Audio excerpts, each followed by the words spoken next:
Neverending Chain by Dragon Translator, Chapter 175. And the human is... Elder Mage, Toothless's father said. Your father did what he believed was right. I don't agree with his decision to lie to you, but I must confess, I am glad they worked out the way they did, for you to live here. Had you not agreed to the mission they held for you, my flock would never be complete. My son is also correct. You are not alone. Your nest stands with you. My nest stands with you. Gyda stared over Snotlout's arm. Thank you, Elder of the Nest, she said. Her gaze then found Hiccup's. Thank you, Alpha. Hiccup snorted. Hiccup, he said, that grin that caused many girls back in her time to swoon, covering his face. Gyda grunted, shaking her head, but then she smiled and tipped her head to him. The teens stepped back, returning to their seats. Gyda leaned back against her son's side. She felt and heard his purr. Out of the corner of her eye, she saw Sandblast glance at his brothers, and then ease around his father until he was in front of her. He paused and made her tilt her head. Every young dragon in the nest had permission to touch her, so long as they were not actively doing magic or practicing her karate at the time. She frowned when the youngling looked down at her father's journal and the letter he wrote to her. Can you move your father's things, please? Curious as to why he requested that, Gyda placed the letter back into the journal and closed it. She then set it on the stone floor between her and Astrid. Her eyes widened as Sandblast then laid down with his head in her lap. Gyda, without thought, began running fingertips along the 4 small spikes that jutted out from the back of Sandblast's skull. She had done the same to the horns her son sported when they were this young. She still did it. Pale Wing, the hatchlings, and even Moondust now got the same treatment at times. Sandblast cooed and buried closer. Son, what are you doing? Toothless asked. Sandblast curled his tail around Gyda's left side and sighed in contentment. Elder Grandma is Flock. Flock comforts Flock. Her lap is also more comfortable than Grandpa's stoics. Your sons call her Grandma? Sunburn asked. Elder Gyda took me as his flock. Elder Gyda took me in as Flock after I renounced my old nest and joined Alphas. Onyx Wing juggled. And Toothless's sons call you Mother, I take it. Gyda grinned as Moondust coughed and her wings twitched. Had Moondust been human, Gyda could well believe the dragoness would be blushing right now. Toothless, to his credit, cooed and nuzzled her. Moondust returned both before facing Onyx Wing. Yes, she said. Onyx Wing looked towards Sunburn. Remind you of anyone? He asked, his eyes shining and his main sensing lobes standing straight up. Sunburn snorted. You know he'll get you back for this, right? Onyx Wing chortled. He loves me too much.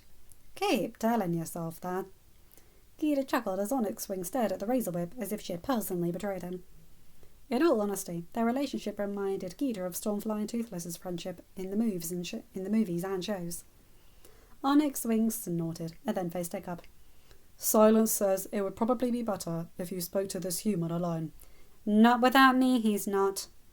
Gyda bit back her smile, not at all surprised that Astrid spoke up. It seemed Onyx Wing was not surprised either, given that the dragon smiled. I would never impede a female from spending time with her mate-to-be. Onyx Wing said. Ah! Sunburn stated. Who was that going so jealous of Kaja when he wouldn't keep his rider enclosed in his wings whenever she wanted to speak to him? They didn't need to know that.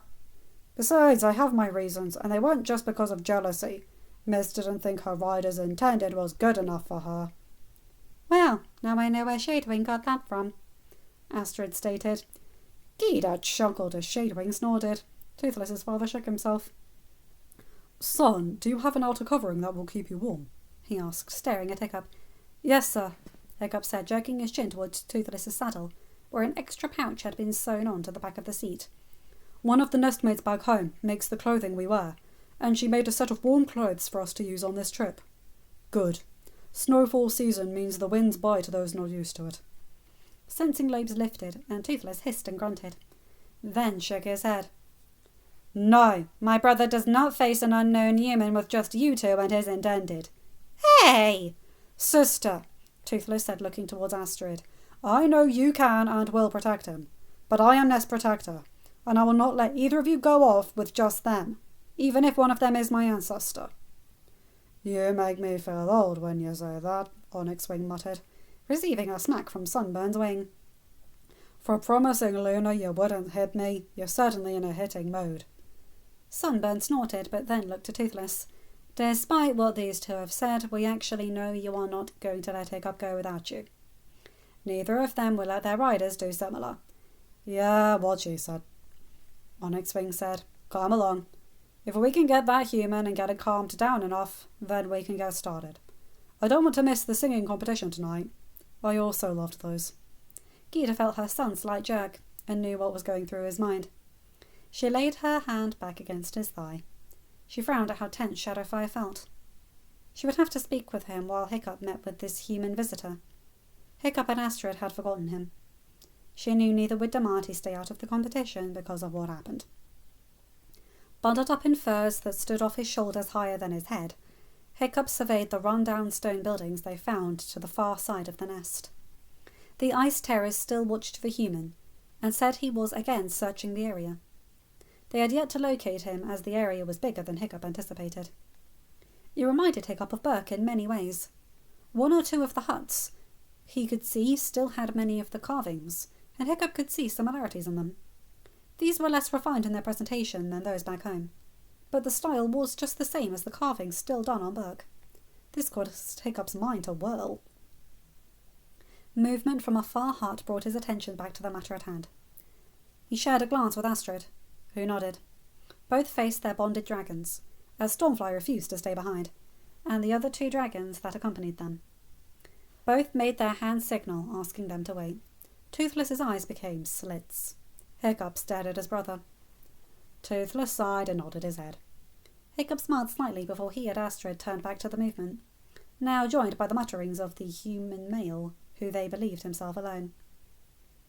Hiccup and Astrid eased closer, careful to keep their noise to a minimal, like Gita told them. They did not want to startle the human into attacking, and at the same time, they did not want the human to know he had company. One learned quite a bit about someone by listening to their speech when they were alone, or thought they were alone. Not the way of Gita's time, according to her, but the way of the Vikings, according to Gobber. Hiccup had seen the evidence of that growing up. When one was ignored, one learned a great deal about their tribe, especially who to avoid and the best places to lose someone if the need ever arose, which it often did. Not that Hiccup would tell anyone that. He had enough of his past stumbling his future. He had enough of his friends reacting in guilt over every little thing that happened to him. He survived it, and it did not define him anymore. They reached the knocked-down wall of a hut. By the carvings etched into the roughly hewn stone, the humans who lived in this hut seemed to like flame whippers. Hiccup counted 3 in the span of 2 stone blocks. Inside they saw a tall, lanky man with some sort of bag tied to his back. The man stared at the other, more intact wall. That had even more carvings of flame whippers. Hiccup frowned. Something in the back of his mind triggered at the sight of the human. And then the human turned, as if to leave, and jerked a shocked standstill. Hiccup's eyes widened. He knew the man. Skulker? You left Bart going south. How did you end up here? I could ask you the same, young Hiccup. Hiccup looked at Astrid and smiled. This would make things a great deal easier. End of chapter. Hi guys, hope you enjoyed this one. So they found a new ally, basically. And yet again, I'm confused by this, but just stick with me through this. This is the tricky bit of me getting through, so let's see how this goes, shall we?